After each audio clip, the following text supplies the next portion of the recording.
The best farmers don't compete on price. They set the price. If you're still worried about charging too much, you're thinking like a commodity farmer, not a premium brand. It's time to flip the guilt and take back control of your farm's pricing.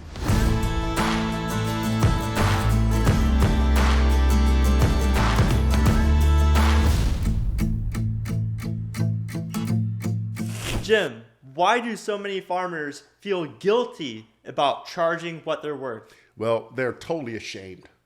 And a lot of it is that, farmers in general are shy oftentimes. They're good quality people. And the last thing they want to do is to take advantage of anybody. A lot of it is they don't always track all their cost. So while they think they're charging the right price, for instance, if you're working to farm yourself as the owner, that's another full-time job that you are not paying out, but you're contributing in your work. So oftentimes it could be that they just don't know the total cost. But I think it leans more towards they just don't want to feel like they're taking advantage of anybody. And they're just good-hearted people, and they feel ashamed of asking for a price. And oftentimes they base their price on what they think the cost is when they really should base the price on value. What would people be willing to pay? And what's the highest price that you think you can get out of the market? I like to be able to present pricing where the customer says,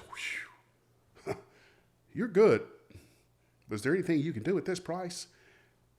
If you present your price, and this is for all the farmers listening in for 2025 year, and your customer says, wow, thanks. You need anything else? You've just missed out. You probably left 50 cents on the table.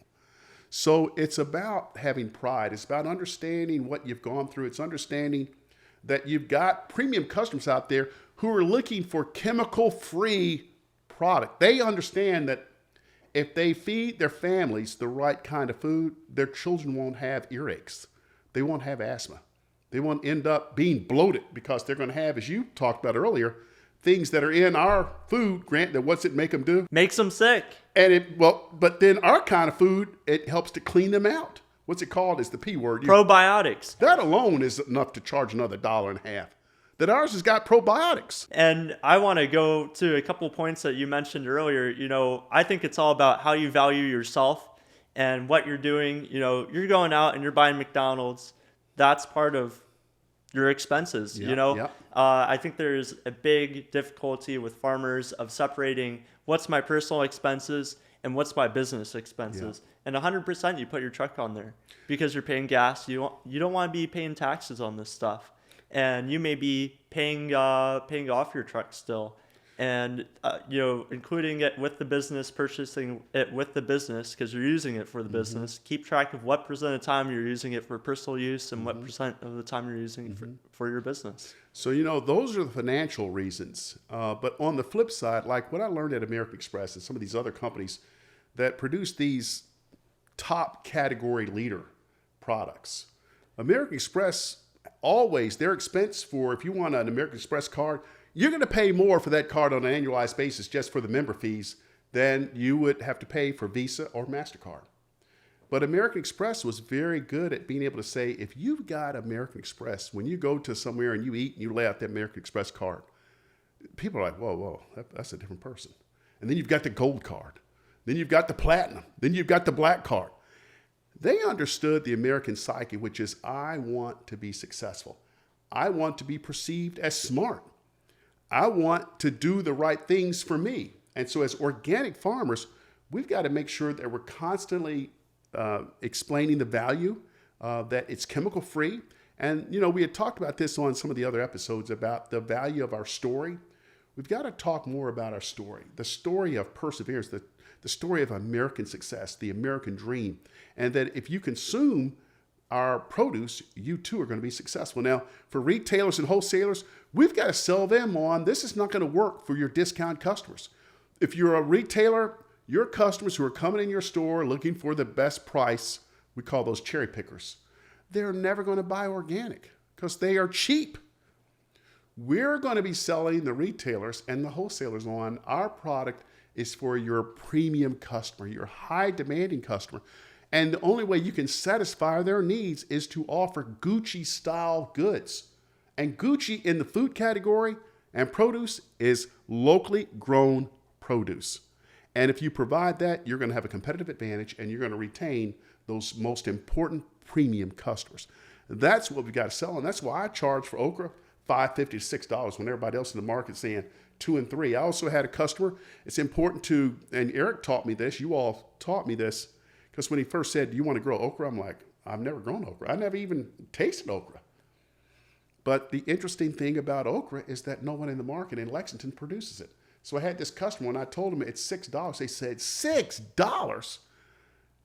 The last guy was charging $4. I said, well, where is he? They said, well, he went out of business. I said, exactly. He said, bring me 4 cases on Friday. I said, you got that? Because right now, partner, I'm the only one that's producing it. And so produce the stuff that's unique, not what you like. Most farmers are like, I got to have tomatoes. I got to have potatoes. No, you don't.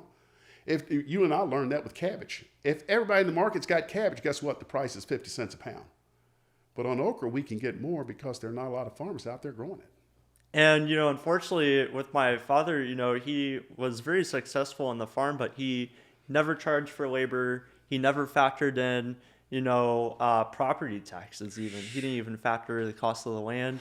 He didn't factor in the original purchase price of the land when he was charging these prices. He was just going off of, He thought that was abusive because Eric's a good man, but he probably felt like that was going to be too abusive. He was very generous and almost to a fault where he put his foot down when, we would say, hey, let's raise the price a little bit. It's a little bit Caused tight. war. And, you really disrupted, our household when you were selling okra for $6 a pound and potatoes for $5.50. She went ballistic. It's the same thing she had been telling him for 15 years. And it's hard. But it's tough. difficult because you build personal relationships with your customers. You want to do right by your customers. And you feel like you're cheating them. But you're not. You're cheating yourself. Well, you really are cheating the customer. And my phrase for this is flip the guilt. And 2 things. One is oftentimes customers will pay if we ask. I was at this one convention one time where a wholesaler talked. He said, you know what? Most farmers that come in to meet with me, they're always asking me, what kind of price can you give me? I never ask that. I go in knowing exactly whatever my price is, whatever the market is, I always inch that up another 50 cents to 75 cents. So I want to charge the highest. 2, I want to have some room to negotiate. So if the customer says, can you give a little bit? Okay. If I'm at 6 and the market's at 4, how about if I go down to 5.50? Now I've demonstrated that I'm flexible. But it's time to flip the guilt. Make them feel guilty that I'm out here producing a product that I'm not putting a lot of pesticides in. I'm working like crazy. I'm paying my employees above market. I'm in Lexington, so I'm paying the most for land. I cannot do this for free. And when I say that to customers, they're like, you know what? I'm ashamed to even ask you for a discount. It's a disgrace. Bring it in. Bring it in. And so flip the guilt. Let them know your numbers and your financials. But have pride and stop groveling. You're a business person and you own this land, and the only way you're going to get out of debt, pay off the tractor, is to charge a premium price, and you deserve it. And we've been talking a lot about, corporations as customers. In my experience, when individuals are customers, it's the same thing. Yeah. Because when I'm out there at the farmer's market from 8 to 12, every Wednesday, people would be asking, hey, why are you charging basically $10 a pound for this New Zealand spinach? But I'm saying, hey, if you go to a grocery store, you're going to buy it for $12 a pound because I'm selling it to them for maybe $3 or $3.50 per half pound, and then they're marking it up 100%, 100% markup. Right. And I also can't just sell it at the price I sell it to Good Foods or a grocery store because I'm paying for gas. I'm standing out there all day in the tent. I told one of my wholesaler customers, I said, do you want to make 23% on $6 or 23% on 2? You and I both win. You don't have to sell to all of your customers. Only sell to those that are premium, that understand the value of a chemical-free product that's locally grown from a farm that's a historic farm that's been in a family for 135 years. I'm not asking you to sell my product to the world. Sell it to those who appreciate it. And when I explain that, they're like, you know what, that makes sense. And we do have customers that are willing to pay this price. And you're darn right. We'll make more on 23% on 6 than 23% on $1 or $2. It's about making money. And this is not free. We're not a not-for-profit business. This is real, Grant. We're not playing. If you're not making enough profit, your farm won't survive. Let's talk about how to set prices that actually sustain your business. So, Grant, how are we going to make money to make sure this farm lasts? We're not a not-for-profit. We're not doing this as a hobby. I mean, if you want to get into it and try it out in your backyard and you're not worried about commercial and you're just trying to figure it out, that's one thing. But the day you take on a farm and a mortgage and you're paying people and you've got farm equipment and you're paying taxes, you've got to make enough to cover that cost and even charge more so that you've got a profit so that you can start planning for the future. How do we go about doing that? Yeah, well, it's very difficult to price products. A lot of people, they say, oh, well, let's see what it's for sale for at the supermarket. But that's very hard to judge off of because, you have your own inputs and you need to, base your price off of how much volume am I going to sell and what does it cost for me to produce each unit. Right. And so, a lot of people get stuck in the trap of saying, hey, well, my neighbor's selling this for $1.50, I should sell it for $1.50. That's ridiculous. And they're not going to take higher than my neighbor. But nobody's going to buy higher than the next door person or the table right across from me in the farmer's market, right? That's why they make a decision. And it's circular thinking. It's a fallacy. As a matter of fact, it sets you apart if your price is higher. Now, that would blow most farmers' minds, wouldn't they? They would say, that's not going to work. But it works every day. I know, I'll give you an example, Haagen-Dazs. When they first launched Haagen-Dazs, it wasn't selling at all. Premiumized cream. They came in and talked to the president of the company and said, look, this is not taking off. What should we do? I think we should lower the price. The brand manager suggested. The president of the company said, I think just the opposite. Double the price. They doubled the price and they couldn't keep up with enough milk to produce the product. Same thing here in our farming sector on the organic side is that what we're offering is extreme value. So the cost is a start. And oftentimes farmers leave out their contribution to charging the P&L. At Pepsi, they wanted to really focus on the fully allocated P&L, even down to the toilet paper. And once you do that, then that's a start.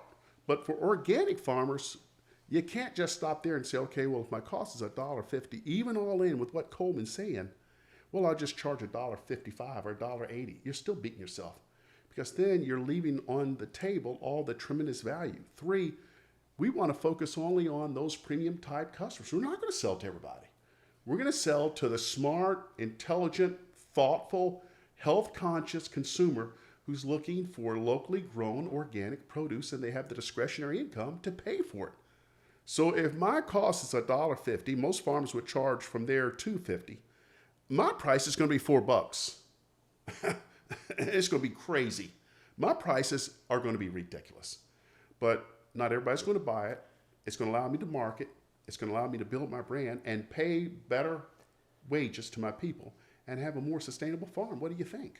I think that's a great way of doing it. And, it's absolutely about profitability when you're doing pricing. You're not thinking about what's my competition. I think that's a really poor way of looking at it. You got to look at, am I going to be able to do this farm next year? Yep.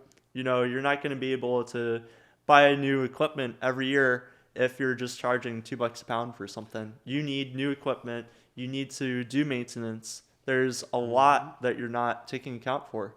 One thing that, if you're listening to the show and you don't have a sophisticated accounting system, well, just take this message. Most farmers out there, they take out an operating line of credit each year. They say, okay, I'm going to probably need $15,000, $20,000. So they go to their bank and they get a note. Maybe it's a home equity line of credit or whatever way they do it.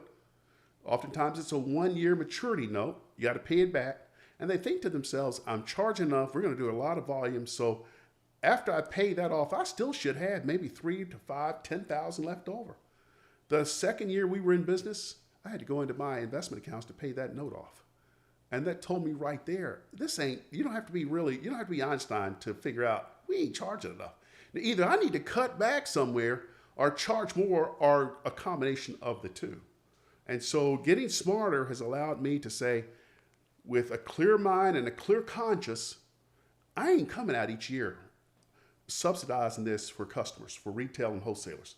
They're going to make good money on it, so why not charge a fair price? 2, charge based on value. 3, sell to premium customers and help our retailers and wholesalers to target our produce to those who can afford to buy. And 90% of farmers aren't looking at their numbers. You know, for Coleman Crest Farm, we look at the numbers. Yeah. We look at, hey, what's our yield? Yeah. You know, do we need to do more rows of this to get the amount that we said we're going to bring for our customers? And then at the end of the year, when you get the actual numbers and you get all the paychecks in and you get all of the invoices, you need to do invoices, by the way, or else you're not going to get paid. That's right. You need a paper trail.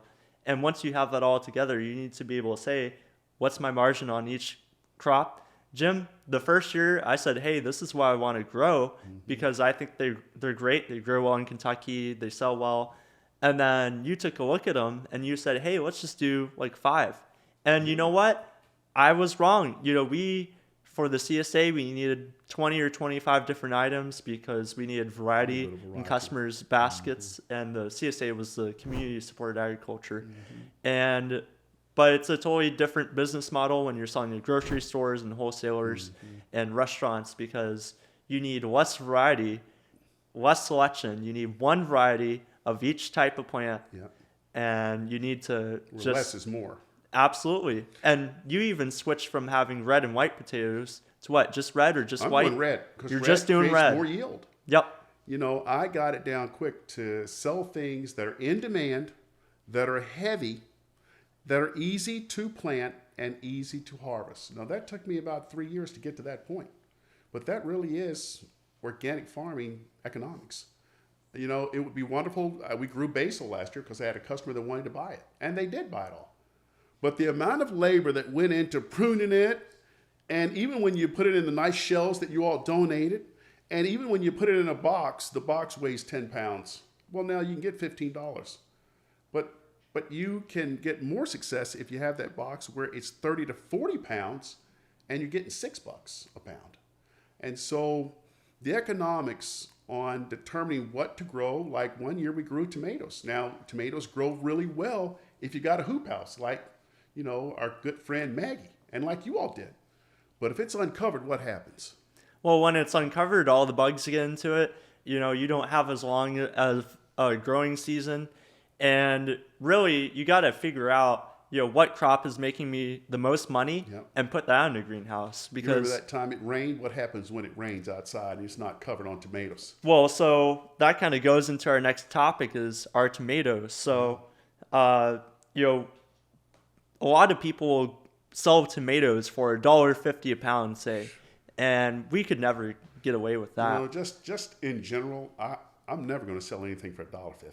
Yeah. I can't even think of anything that I would work hard for, take a loan out for, and sell it for $1.50. No way. I'd sell water for more than $1.50. I'm not going to be in that market of $1.50. I'm always going to be at $4 or more, which is ridiculous pricing to the farming industry, to most big ag farmers.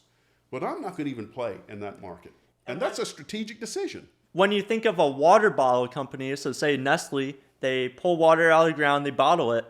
You can sell water for $1.50 at a corner store in a vending machine, right. Or you can sell it at the airport for $4, $5, $6, right. And it's the same thing. Oscar it's Mayer, location. Procter & Gamble, they're never going to sell their products at the price that you would normally see private label. They don't even play in that category. They're focused on the premium category, taking care of that decision maker in that household that's in a premium household, discretionary income, high income. And let everybody else have that. I'm just trying to make sure my farm is profitable, sustainable for the future, pay my employees a good salary that's above the market, and be able to have it for a long time. At Coleman Crest Farm, we don't just grow good food, we grow a movement. Even if you can't buy directly from us, you can still be a part of the fight to support small local farms, demand better food, and choose nutrition-rich organic produce wherever you live. Here's what you can do today. Buy from a local farmer by shopping at a CSA in your local area. Shop at your nearest farmer's market. Follow farms like ours to learn how to farm, grow your own food, or to advocate for better policies. Real food starts with real farms. If you're ever in Kentucky, visit ColemanCrestFarm.com to learn more. If you're not, find a farm near you and start making the change. Now back to the show. Most farmers price their products all wrong. They don't get it. It's costing them big time. Some strategies make you money, while others drain your farm dry. Let's cut out the guesswork and play hot or not, where I get to call out the price moves that actually work and the ones that should be buried 6 feet under. Charging based on value, not just cost. Hot. American Express, Oscar Mayer and Company. Gucci. Relying on farmers markets to set your pricing. Totally crazy. No. Groveling and following the market, chasing the herd. That's a recipe for failure. Thinking of pricing as just what the market allows. Completely nuts. Push it to the brink. Get as much as you can. If the market's saying 2, ask for 4 and then negotiate. Charging a premium for specialty or heirloom varieties. Now you're getting somewhere. Only focus on heirloom, premium, specialty so you can get the premium pricing. Hot. Hot. Offering limited edition or seasonal products at higher prices. Total Coleman Crest Farm. Hot. That's all I offer. Even if it's available every month, it's limited. Chasing after every possible customer, including lowballers. Ludicrous. Nuts. A recipe for bankruptcy. Viewing pricing as a growth strategy, not as a necessary evil. It is necessary. It's a part of your growth strategy. Every year, raise prices. If you have to negotiate, but raise your price. Raising prices confidently without apologizing. Totally. Flip the guilt. Hot. Always having unlimited stock and no sense of exclusivity. No. Cold. Not. You want exclusivity. And you don't want to overproduce. You want limited amount so that you sell everything and it's profitable. If today's episode hit a nerve, it should have. If it made you rethink your prices, your customers, or why you've been playing it small, then it's time to act. Stop waiting for permission to charge what you're worth. Stop undervaluing yourself. Flip the guilt and start making your farm as profitable as it should be. If that sounds like the kind of future you want, hit subscribe on YouTube or follow us wherever you get your podcast, because this isn't just about raising prices. It's about raising your standards, your profits, and your confidence. Let's make it happen together. Raise your price on one product a day, and then tell me what happened. I guarantee you'll be surprised. It's time to grow the farm, build the wealth, and change the game. That's powerful.